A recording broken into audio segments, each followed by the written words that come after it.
성경을 계속 지금 보고 있는데, 오늘은 본디오 빌라도에게 고난을 받으사 하는 이 부분을 보려고 합니다. 전능하사 천지를 만드신 하나님 아버지를 내가 믿습니다 라고 하는 하나님에 대한 그 고백을 우리가 살폈고, 그 다음에 이제 예수님에 대해서 이제 우리가 고백을 하는데 어떻게 되죠? 그 외아들 우리 주 예수 그리스도를 믿사오니 이는 성령으로 잉태하사 동정녀 마리아에게 나시고, 여기까지 우리가 했죠. 그 다음이 이제 본디오 빌라도에게 고난을 받으사 십자가에 못 박혀 죽으시고 라고 하는 부분인데, 이 본디오 빌라도에게 고난을 받는다는 요 대목을 우리가 생각을 해보려고 하는데, 그 전에 먼저 잠시 점검을 하고 이제 가야 할 부분이 있어요.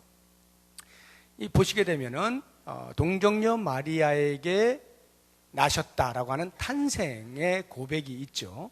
그 다음에 중요한 사건인 예수님의 십자가, 죽으심, 십자가에 못 박혀 죽으셨다라고 하는 예수님의 태어나심과 죽으심, 그러면 그 사이에 예수님의 살아온 생애가 있을 거 아닙니까? 그 생애가 송두리째 빠져 있는 거예요. 그리고는 나심과 죽으심 사이에 딱 한마디가 있는데, 그게 뭐예요? 본디오 빌라도에게 고난을 받으셨다. 이것으로 예수님의 전생을 대변하고 있다라고 하는 이 부분에 대해서 우리가 좀 생각을 해볼 필요가 있다는 거예요. 예수님께서 공생의 기간 동안에 귀신 들린 자도 고쳐주시고, 병든 자도 고쳐주시고, 가난한 자들 돌봐주시고, 먹을 것도 주시고, 교훈도 하시고, 얼마나 우리의 신앙 고백으로 할 만한 내용들이 많이 있습니까? 그럼에도 불구하고 그런 것들이 하나도 언급이 되지 않죠. 그리고 오직 한마디 본디오 빌라도에게 고난을 받으셨다라고 하는 것으로 생애 전체를 대변하고 있어요. 이 이야기는 예수님의 생애를 한마디로 요약해 보시오 라고 한다면 그것은 고난이다 라고 하는 것을 암시해 주고 있는 거예요. 물론 예수님이 태어나셔서 십자가에 못 박혀 죽으시기까지의 모든 삶의 과정 속에서 그렇게 긴 세월을 사신 건 아니지만, 그래도 가족과 함께 지내던 시간들도 있었고, 제자들과 함께 보내던 시간들도 있었고, 많은 무리들과 함께 보내는 그런 시간들 속에서 처음부터 끝까지 고난만 받으신 건 아니지 않겠습니까? 때로는 즐거움도 있으셨을 것이고, 웃으시기도 하셨을 것이고, 이런 우리 사람들이 겪는 모든 그 희노애락을 다 겪으셨을 것이 틀림이 없어요. 그럼에도 불구하고 사도신경에서는 그 예수님의 생애 전체를 한 단어 고난이라고 하는 것으로 표현을 해놓고 있다. 이것은 예수님께서 태어나신 이유가, 이 땅에 보내지신 이유가 바로 십자가에 죽기 위하여 보내셨다라고 하는 것을 대변해주고 있는 것입니다. 예수님의 사명은 십자가에서 죽으십니다. 바로 그것을 송두리째 한 단어로 표현하는 것이 그의 생애는 고난의 연속이었다라고 하는 이 말이다라고 하는 것이죠.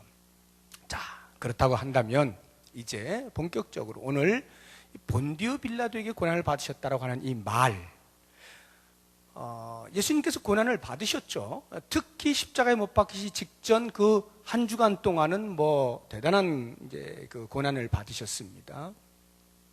이러한 고난을 받으실 때에 누구로부터 고난을 받았느냐라고 하는 것을 신앙의 선배들인 우리의 선조들이 사도신경에다가 다른 그 누구가 아닌 본디오 빌라도의 이름을 집어 넣어 놓은 것입니다. 그러면 왜 하필 많은 사람들 중에 본디오 빌라도인가 라고 하는 부분을 우리가 먼저 좀 생각을 해봤으면 좋겠어요. 실제로 예수님에게 고난을 가한 가해자가 본디오 빌라도 뿐입니까? 그렇지 않죠. 우리가 이렇게 생각을 해보면 예수님 태어나실 때부터 예수님은 고난을 받으셨어요? 태어나실 때부터 누가 죽이려고 하지 않았습니까? 누구죠? 헤롯 대왕이 두 살 아래 다 죽여 이래가지고 예수님이 피난 가신 거 아니에요. 태어나실 때부터 고난을 당하기 시작했습니다. 그러면 적어도 직접적으로 예수님을 죽이려고 했던 헤롯 대왕, 본디오 빌라도보다 어쩌면 더 이름이 좀 나와줘야 될 것 같은 생각이 들지 않습니까? 그가 자라서 선지자로서의 하나님의 아들로서의 어떤 역량을 발휘하고자 할 때에 고향 사람들과 가족들로부터 배척을 받지 않습니까? 그래서 예수님께서 그러시잖아요. 선지자가 고향과 자기 집 외에서는 존경을 받지 않는 곳이 없다. 이렇게 말씀을 하시잖아요. 어디를 가도 훌륭한 교훈들을 하시면서 존경을 받으시는데 유독 고향에만 오면 가족들 안에서는 오히려 배척을 받는, 고난을 받으시는 그러한 모습을 우리가 볼 수가 있는 것입니다. 그것뿐 아니죠. 예수님께서 공생애를 시작하시기 위해서 제자들을 부르시잖아요. 하나하나 불러서 12명의 제자들을 불러다가 3년 동안 또는 3년 반 동안 줄기차게 먹고 살고 같이 뒹굴면서 예수님의 그 하나님으로부터 받은 뜻을 전달하고 하나님 나라의 사람들이 어떻게 산다라고 하는 것을 삶으로 보여주는 그러한 삶을 함께 살았던 제자들, 그 가운데에서 가룟 유다가 예수님을 팔아넘기는 가해자가 되죠. 뿐만 아니라 베드로가 그 사람들 앞에서 나는 예수님을 알지도 못한다고 저주하면서 맹세까지 하는 이런 배반을 하고, 모든 제자들이 다 십자가 그늘 아래서 쉼을 얻는 게 아니라 도망가 버리죠. 나는 십자가와 무관하다. 도망을 가버립니다. 이런 제자들로부터 오히려 고난을 당하시는 예수님의 모습, 보다 더 직접적으로 고난을 받으셨다고 한다면 아마도 유대교 지도자들 아니겠습니까?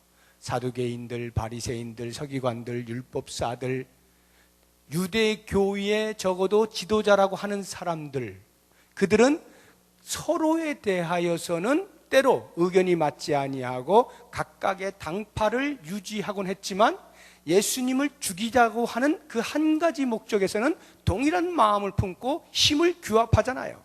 그래가지고 예수님은 십자가에 못 박는 일에 적극적으로 가담하죠.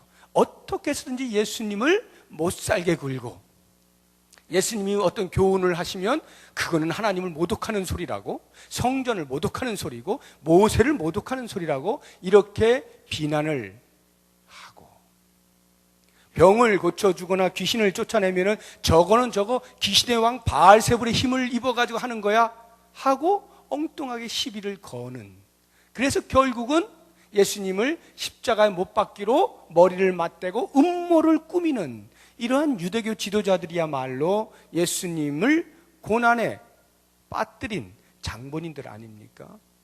그럼에도 불구하고 이런 사람들이 없다 이 말이에요. 마지막 예수님께 십자가에 못 박히실 때 그 마지막 최종 빌라도가 결정을 내리는 데 있어서 결정적 역할을 했던 군중들의 소리, 십자가에 못 박아라.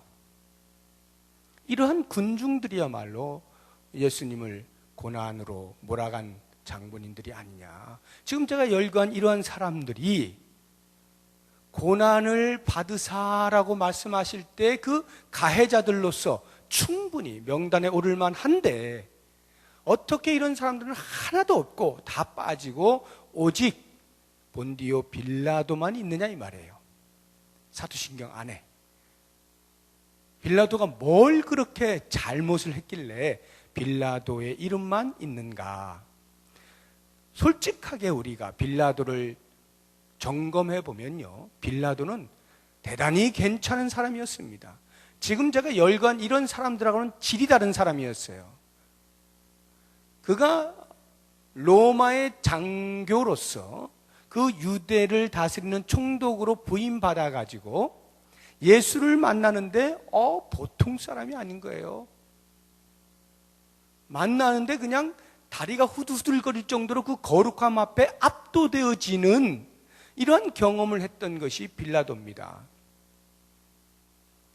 그러한 빌라도가 예수님을 죽이지 않기 위하여 매우 힘썼던 것을 볼 수가 있어요. 오늘 본문의 말씀 같이 한번 보시죠. 요한복음 19장 12절을 보세요. 12절 보면 이러함으로 빌라도가 예수를 놓으려고 어떻게 했다고요? 힘썼으나. 예수를 놓으려고 힘썼어요.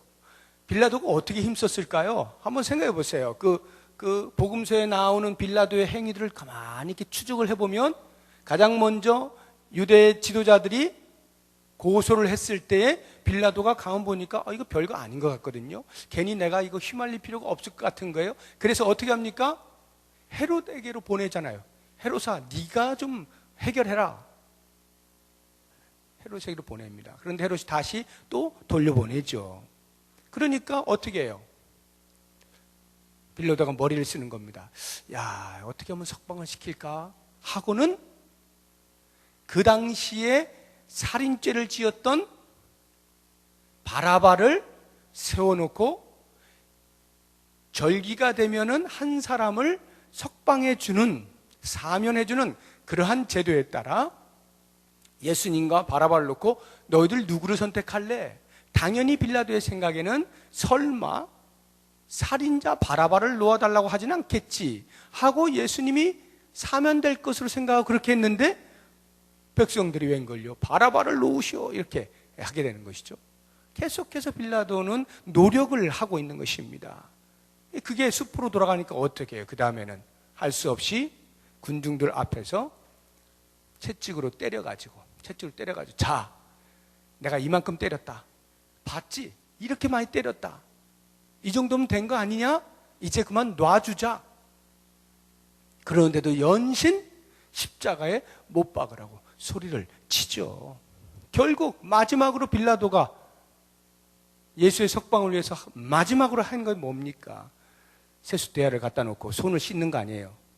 너희들 정말 그렇게 할 거야? 나 손 씻는다. 내 잘못 아니야. 만약 죽었다면 그 책임은 너희들 책임이야. 난 절대 아니다. 이렇게까지 그들을 으르고 협박도 했다가 뭐 별짓을 다 하는데도 불구하고 군중들은 끝까지 예수를 십자가에 못 박으라고 소리를 치는 거죠. 이렇게 빌라도는 예수님의 석방을 위해서 대단히 노력을 한 사람이에요. 그런데 앞에 열거되었던 그런 사람들에 비하여 이와 같은 빌라도의 행동으로 볼 때 사도신경 속에 고난을 이야기하는 가해자로서 빌라도의 이름이 등장한다는 것은 조금 납득이 안 되는, 이해가 안 되는 부분이 있는 것입니다. 바로 여기에서 우리들은 그러면 왜 우리의 신앙의 선조들이 예수 그리스도의 고난을 그 가해자로서 빌라도의 이름을 거명하였느냐라고 하는 부분에서 우리가 몇 가지 좀 생각을 해보려고 하는 거예요. 그 첫 번째가 빌라도는 비록 석방을 시키려고 노력은 하였으나 최종 결정권이 빌라도에게 있었다라는 것이죠. 최종 결정권. 아무리 유대 지도자들이 죽여라 해도 빌라도가 도장 찍지 않으면 못 죽이게 돼 있어요. 그 당시 법이. 바로 이런 부분에서 최종적으로 도장을 찍은 사람이 누구냐라고 하는 차원에서 빌라도의 이름이 나왔다라고 하는 것이죠. 그러니까 유대교 지도자가 됐든 군중들이 됐든 뭐 헤롯 대왕이 됐든 뭐 제자들이 됐든 하여튼 모든 사람들이 그 가해자로서 예수님이 십자가에 못 박히시는 데까지의 모든 과정을 다 만들어 놨어요. 제가 포병을 나왔는데 이제 포를 쏘려면은 포탄을 그 포구에다 집어넣고 장약 집어넣고 내관 집어넣고 해가지고 방아쇠를 당겨서 날리는 거거든요. 그 모든 걸 다 준비해놓고 마지막 방아쇠를 누가 당겼다는 거예요? 빌라도가 당겼다 이 말이에요. 빌라도가 방아쇠를 당긴 건 빌라도다 이 말이에요. 그런 최종 결정권자로서 빌라도의 이름이 사도신경에 거명이 되었다라고 하는 것이고요. 또 한 가지 우리가 생각을 해볼 것은 빌라도는 진리를 고의적으로 외면했다라고 하는 부분입니다. 진리를 알면서도 무엇이 진리라는 것을 분명히 알고 있으면서도 그것을 고의적으로 눈을 감아버렸다는 것이에요. 자, 오늘 말씀을 한번 보시죠. 요한복음 18장을 보세요. 요한복음 18장을 보면 38절에 빌라도가 이르되 진리가 무엇이냐 하더라. 이 말을 하고 다시 유대인들에게 나가서 이르되 나는 그에게서 아무 죄도 찾지 못하였노라.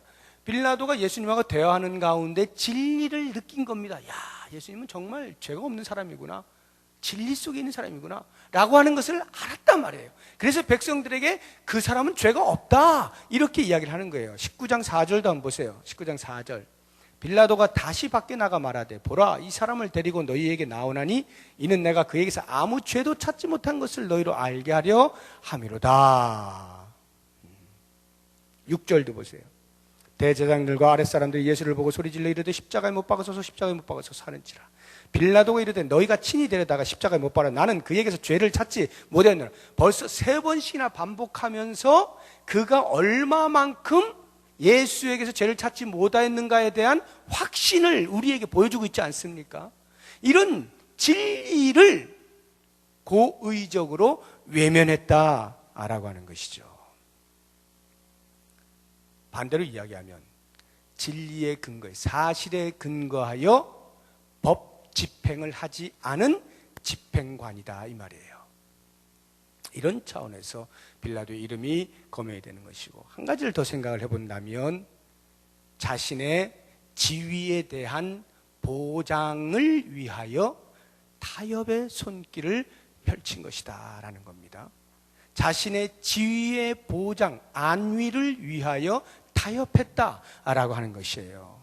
이게 무슨 말이냐면 당시에 로마가 나라들을 식민 통치를 하면서 총독을 보내서 다스리게 할 때 그 총독의 해야 할 일, 의무라고 한다면 첫째가 세금을 거두어 드리는 거예요. 세금 징수하는 일. 두 번째가 그 식민 나라의 치안을 유지하는 겁니다. 세금 징수와 치안 유지, 이 두 가지가 총독이 주요 임무로서 주어진 것이에요. 자, 그런데 세금 징수야 자기가 원래 하던 대로 그냥 하면 이제 그건 잘 되는데, 이 치안 유지에 있어서 이번 이 사건이 치안 유지의 위협을 느끼게 된 것입니다. 이 빌라도의 눈으로 볼 때에 어느 정도로 위협을 빌라도가 느꼈느냐 하면 이거 큰일 났다, 이러다가는 이거 폭동이 일어나서 뒤집혀지겠다, 그러니까 내가 빨리 원군을 요청해야 되겠다 싶어가지고 시리아 장군에게 연락을 해서 보병 100명하고 기병 될 수 있는 한 많이 좀 보내주시오, 이렇게 기별을 넣은 거예요. 그런데 시리아 장군이 NO 이렇게 해버린 거죠. 그러니 얼마나 심리적으로 불안했겠어요. 지금 이 백성들이 폭도로 변하면서 막 난리가 날 그런 지경에 자기가 볼 때 예수는 죄는 없는데 그냥 놔뒀다가는, 그냥 풀어줬다가는 이 폭도들이 어떻게 될지 알 수 없는 그 상황 속에서 만약에 자기가 가지고 있는 그 군사력을 가지고 그 폭도들을 진압하려 했다가 실패하면 로마 군의 위상이 하루아침에 곤두박질 치는 거 아닙니까? 그런 위험을 감수할 수가 없는 거예요. 그러니까 빌라도가 할 수 있는 것이 무엇이었냐면 타협의 손을 내미는 겁니다. 적당히 그들의 마음을 맞추어 주는 겁니다. 그래, 어쩔 수 없다. 이 한 사람 죄는 없지만 희생시킬 수밖에 없네. 치안을 유지하자고 하니 어쩔 수가 없다. 이렇게 된 거예요. 여러분, 그 당시 로마 군 하면 세계가 벌벌 떠는 그러한 군대 아닙니까? 그런데 무슨 유대의 총독이 그 정도로 이렇게 폭도들을 보고 백성들의 분노하는 모습을 보면서 그렇게 두려워했을까? 라는 생각을 혹시 하실지 몰라서 제가 그 당시에 그 폭도들의 그 모습, 장면이 어떠한지를 빌라도가 로마의 황제에게 그 당시의 상황을 보고한 빌라도의 보고서라고 하는 게 있어요. 언젠가도 제가 한번 소개해드린 적이 있는데 다 잊어버리셨을 것이 틀림없기 때문에 제가 한 번 더 소개를 해드리는데, 그 당시에 그 빌라도가 생생하게 자기의 감정을 그대로 그 가이사 황제에게 써놓은 것을 제가 잠시 그 대목만 읽어드릴게요.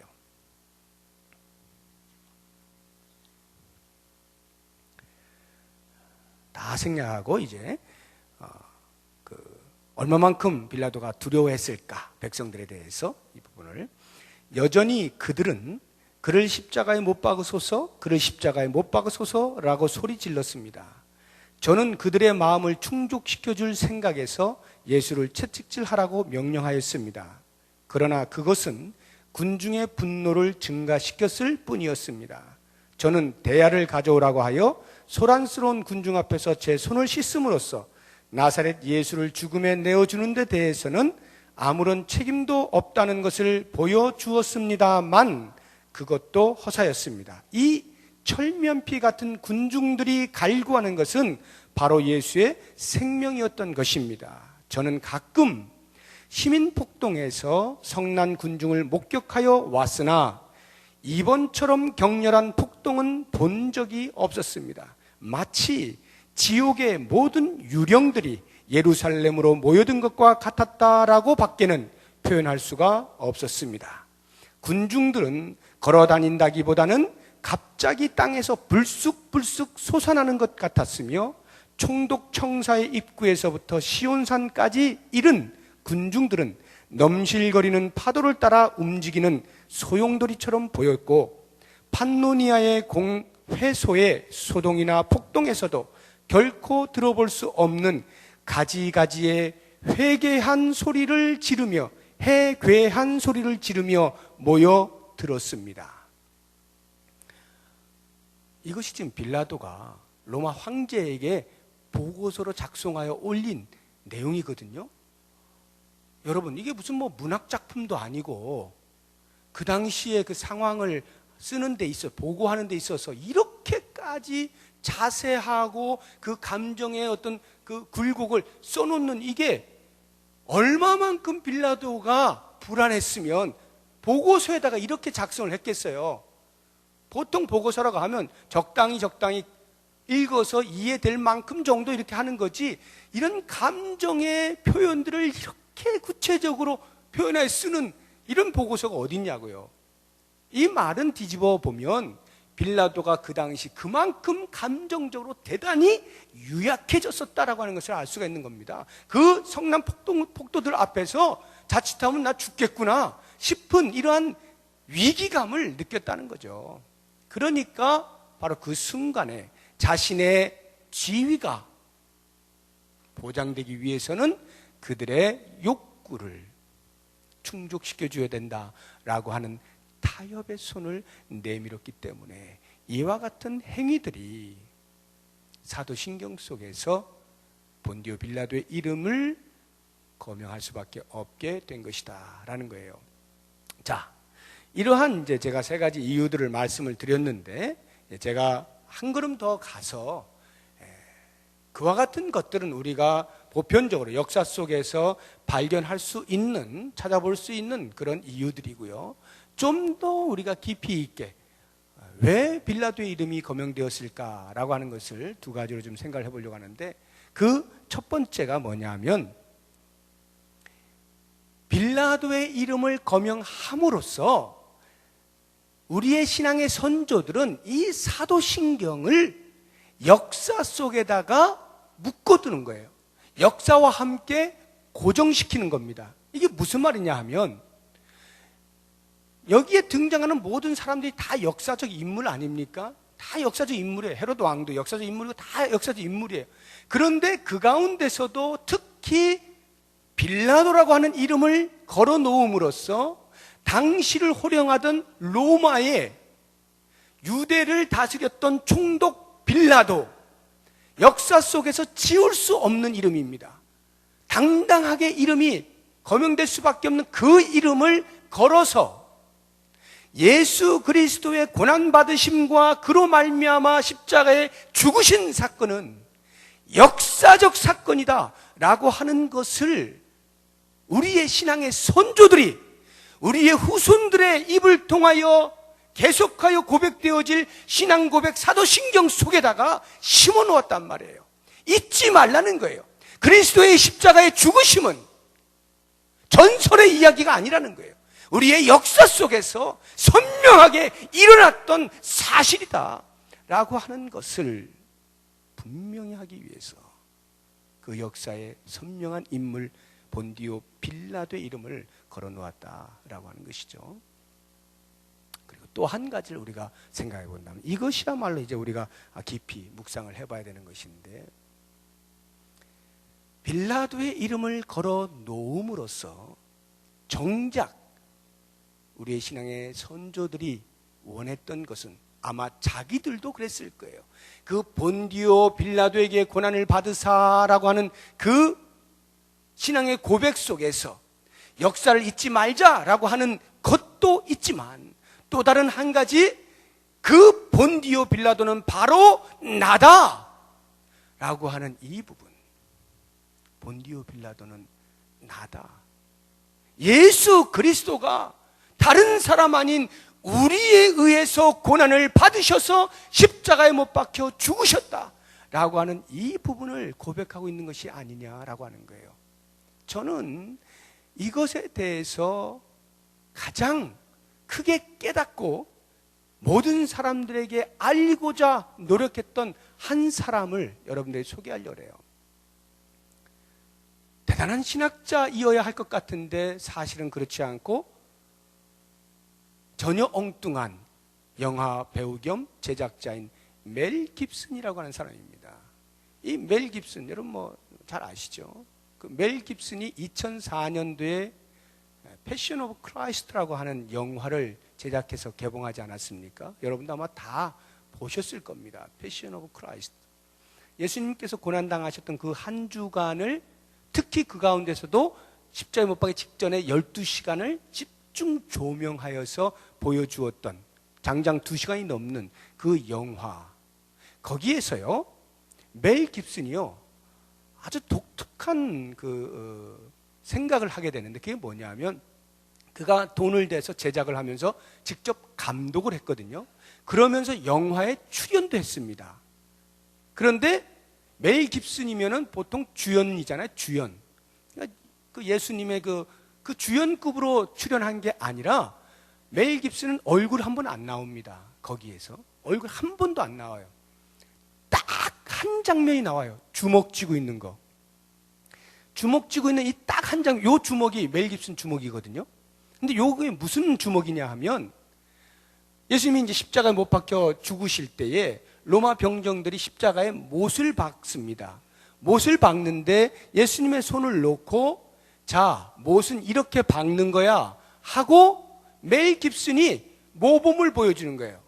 자, 못은 이렇게 박아라 하고 못을 손으로 꽉 잡는 이 주먹, 그리고 한 손에 망치를 들고 때리는 이 주먹 하나가 화면에 딱 한 번 나와요. 이게 멜 깁슨의 주먹이거든요. 여러분, 멜 깁슨이 뭘 생각하고 많은 엑스트라도 있고 아니면 뭐 그 가운데 로마 병정으로 하고 있는 그 사람의 주먹을 보여줘야 될 텐데, 왜 거기다가 하필 얼굴도 보이지 않는 자기 주먹을 불쑥 집어넣고 왜 그랬을까요? 저는 이것이야말로 왜 본디오 빌라도의 이름이 거기에 걸려 있느냐라고 하는 것을 우리로 하여금 실제적으로 경험하게 만드는 장면이라고 봅니다. 누가 예수님을 십자가에 못 박았다는 거예요? 내가 박았다. 멜 깁슨이 그 고백을 하는 거 아니겠어요? 내가 박은 것이다. 그걸 보는 모든 영화를 보는 사람들이 전부 다 한결같이 그 주먹을 보면서 저 주먹이 내 주먹이었구나 하는 것을 깨닫게 하기 위하여 멜 깁슨이 그 행동을 보이는 거예요. 여러분, 과연 그렇습니까? 우리가 예수님의 십자가에 못 박혀 죽으심, 본디오 빌라도에게 고난을 받으셔서 십자가에 못 박혀 죽으셨다라고 하는 이 사도신경의 신앙 고백을 날마다 하면서 과연 내가 예수님을 십자가에 못 박았다라고 하는 그 고백이 그 속에 들어있느냐 이 말이에요. 내가 박았구나. 우리가 공동체로 신앙 고백을 할 때는 우리가 박은 것이로구나. 우리가 예수님을 십자가에 죽였구나. 우리가 예수님을 고난으로 몰아넣었구나 라고 하는 이 고백을 하게 하기 위하여 대표하여서 빌라도의 이름이 걸려 있는 거죠. 더 정확히 하면 그 본디오 빌라도의 이름을 빼고 내 이름을 넣어서 신앙 고백을 하는 것이 마땅한 것이죠. 이런 부분에서 성경은 우리에게 분명하게 예수님의 고난이 누구 때문인지를 알려주고 있는 겁니다. 마지막으로 그 부분을 찾고 말씀을 마치겠습니다. 이사야서 53장을 가보십시오.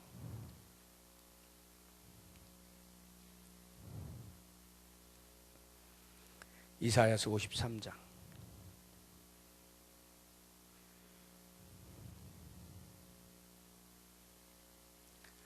우리가 1절에서 6절까지를 읽을 텐데 거기에 우리라고 하는 단어가 몇 번이나 나오는지를 한번 생각해 보시면서 이렇게 찾아보시면서 손으로 세시면서 한번 같이 읽어보겠습니다.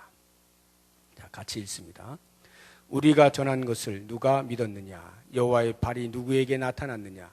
그는 주 앞에서 자라나기를 연한 순 같고 마른 땅에서 나온 뿌리 같아서 고운 모양도 없고 풍채도 없은즉 우리가 보기에 흠모할 만한 아름다운 것이 없도다. 그는 멸시를 받아 사람들에게 버림받았으며 간고를 많이 겪었으며 질고를 아는 자라. 마치 사람들이 그에게서 얼굴을 가리는 것 같이 멸시를 당하였고 우리도 그를 귀히 여기지 아니하였도다. 그는 실로 우리의 질고를 치고 우리의 슬픔을 당하였거늘 우리는 생각하기를 그는 징벌을 받아 하나님께 맞으며 고난을 당한다 하였노라.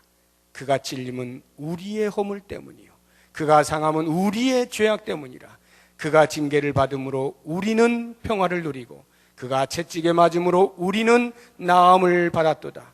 우리는 다 양 같아서 그릇 행하여 각기 제 길로 갔거늘 여호와께서는 우리 모두의 죄악을 그에게 담당시키셨도다. 총 12번이 나와요. 우리의 죄악, 우리의 슬픔, 그것을 담당하시기 위하여 우리에게 참 소망과 용서와 화해와 나음을 얻게 하시기 위해서 우리의 죄악을 예수님께로 담당시키셨다라고 하는 이 성경의 증언, 바로 이 증언으로 인하여서 우리는 사도신경을 외울 때마다 고백할 때마다 본디오 빌라도에게 고난을 받으사라고 하는 이 대목은 철저하게 우리의 이름이 들어가. 나로 인하여 고난을 받으신 그 주님, 나 때문에 십자가에 죽으신 그 주님으로 우리가 날마다 고백하면서 얼마만큼 우리가 그 그리스도의 고난과 십자가의 놀라운 은혜의 크기를 체험하면서 그 주님 앞에 바르게 살아가야 할지를 늘 묵상하고 결정하는 그러한 신앙 고백이 될 수 있기를 주의 이름으로 부탁드립니다. 기도하겠습니다.